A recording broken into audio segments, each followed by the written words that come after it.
никогда не бывал в нашем городе светлом, над вечерней рекой, не мечтал до зари. Dear friends, here you see a unique art object, the Moscow capital of the USSR diorama. It shows how Moscow used to look in the long-gone 1970s. A tiny city is animated by invisible devices, and you can admire the view of mini Moscow in the gentle mist of the blissful morning. In the bright glory of the day. So romantically pensive at sunset. And so excitingly brilliant at night. The Moscow diorama was created by Yefim Deshalt, the people's artist of Russia. Over 300 craftsmen built the diorama especially for the National Exhibition in America in 1977. Later, it was exhibited at Deer Park, New York, where it became a genuine sensation. Up to 40,000 people visited the exhibition every day. The enterprising astronaut Neil Armstrong wanted to buy the Russian marvel. Moscow is not for sale, was the answer. The diorama was shown in Italy, Turkey, Bulgaria, England, Germany, and France.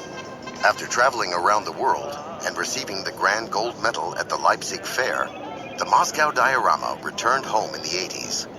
It was displayed at one of the pavilions of the People's Economy Achievements exhibition and at the exhibition center at Namyotkin Street. In 2006, the Moscow diorama was purchased by the hotel at an auction and finally found its true home. The entire exhibit occupies 400 square meters, 16 meters in length, 10 in width, and 6 in height. The diorama objects are scaled down at a 1:75 ratio, and your eyes can capture the entire historical center of Moscow, from the Sofiskaya embankment to the Luzhnetskaya embankment. The history of Moscow began in 1147, when the city's founder, Prince Yuri Dolgoruki, met with the Allies at the Borovitsky Hill over the Moscow River, where the Moscow Kremlin sits now. The city was thrice destroyed by fire, taken over and devastated by Mongol Khans, by Polish and Lithuanian troops, and by the army of Napoleon. But like the mythical phoenix, Moscow was born out of ashes ever more beautiful.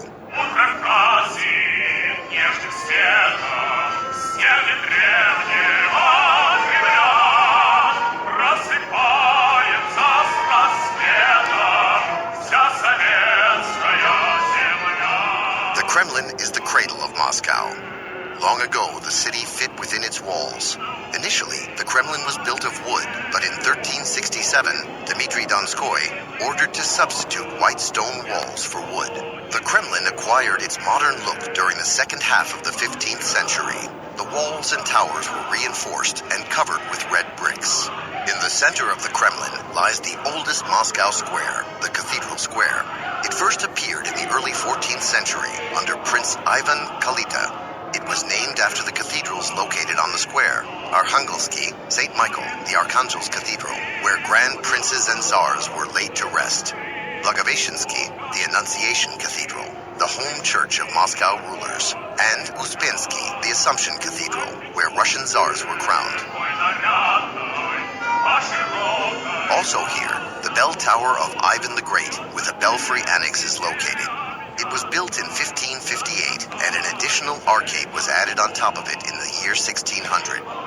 Once upon a time, it was the tallest building in Moscow, rising to the height of 81 meters. In front of the bell tower, there is Tsar Bell, the world's biggest bell. It was cast in bronze in the mid-18th century and weighs about 200 tons. Another monument of the art of casting, the 40-ton Tsar cannon, you can see near the walls of the 12 Apostles Cathedral. The Grand Kremlin Palace has served as the Russian Emperor's residence since its completion in the mid-19th century. Now it is the ceremonial residence of the President of Russia. A low-rise white building near the palace is the Faceted Chamber, whose name derives from the facets on the main facade. It was built in the late 15th century and served as the ceremonial hall for czars and grand princes. The Armory is Moscow's oldest museum and the treasury of exceptional works of art, which contains the famous Monomakh hat, the collection of Fabergé works, Tsar's thrones. The Diamond Fund founded by Peter the Great is also located here. Also in the Kremlin are situated the Senate Palace,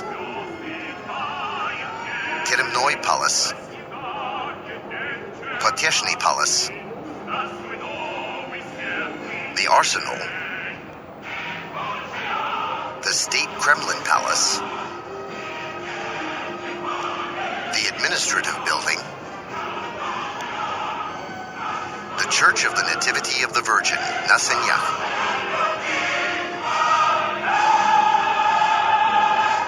The Kremlin walls have 20 towers. The most famous tower, the Spasskaya Tower, named after the icon of the Divine Savior, once upon a time was crowned by a double-headed eagle. In 1935, the star-shaped weather vane replaced the eagle. Later, an almost 4-meter-wide ruby star was installed with a 5,000-watt light bulb inside. The clocks on the Spasskaya Tower changed 3 times. The current Kremlin chimes are the 4th. The dial is over 6 meters in diameter. The hour hand is 3 meter long. The minute hand is 3 meter and 27 centimeters long. The rims, numbers, and hands are gold-plated. In different times, the chimes played different melodies. Ach meine liebe Augustine, the March of the Preobrazhensky Regiment, the Internationale. Today, the chimes play the Anthem of Russia. In front of the Kremlin walls, a square was built in the 15th century. It was initially called Torg, or Bazaar, and only in the 17th century it became Red Square. At Red Square sit the cathedral of the icon of Our Lady of Kazan, the Historical Museum, the Mausoleum, the Place of the Skulls, St. Basil's Cathedral, the monument to Minin and Pozharsky, the GUM Shopping Center. The square's main decoration is Pokrovsky Intercession, or St. Basil's Cathedral. This masterpiece of Russian marquee architecture was built in the mid-16th century. The cathedral comprises 8 temples gathered around the 9th pillar-like church. All 9 churches are joined by the common foundation, bypass gallery, and internal vaulted passages. In the late 17th century, an aisle was added to the cathedral, which was consecrated in the name of St. Basil, the Blessed. In front of the cathedral, there is a monument to Minin and Pozharsky.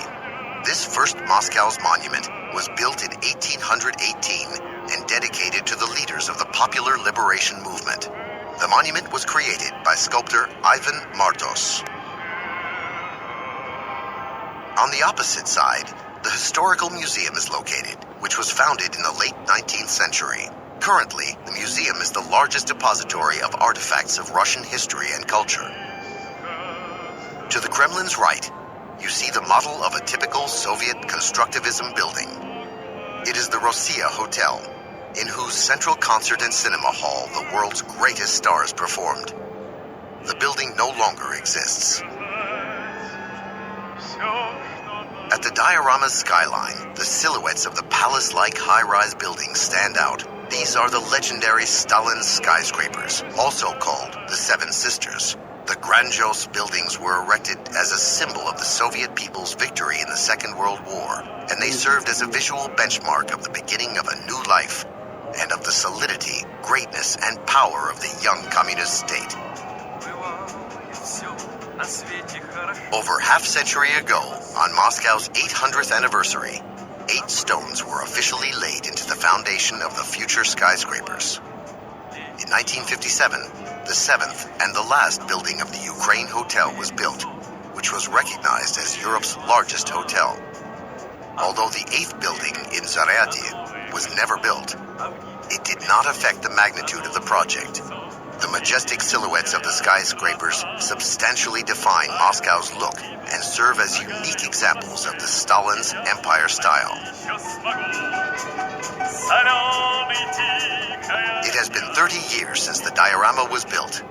Now Moscow is a multi-million megapolis, one of the world's largest cities, a political, financial, and cultural center, and the hospitable and beautiful capital of Russia. Many historical buildings have been restored, among them the Cathedral of Christ the Savior, Resurrection Gates, the chapel of the icon of Our Lady of Iveran. Manege Square was rebuilt. In the spirit of the times, the Muscovites do not forget their traditions. Moscow's historical buildings are carefully preserved.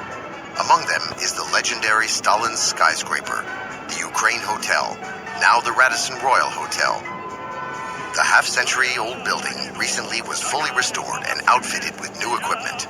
Its look and precious finishing details were left virtually intact. We hope you enjoyed the centerpiece of the hotel, the Moscow, the capital of the USSR diorama. Now when you visit the Kremlin or Red Square, everything will look familiar. And the Radisson Royal Hotel will welcome you as good friends again and again with all its warmth, comfort, and cordial hospitality. We wish you a happy stay and the best memories of your visit to Moscow.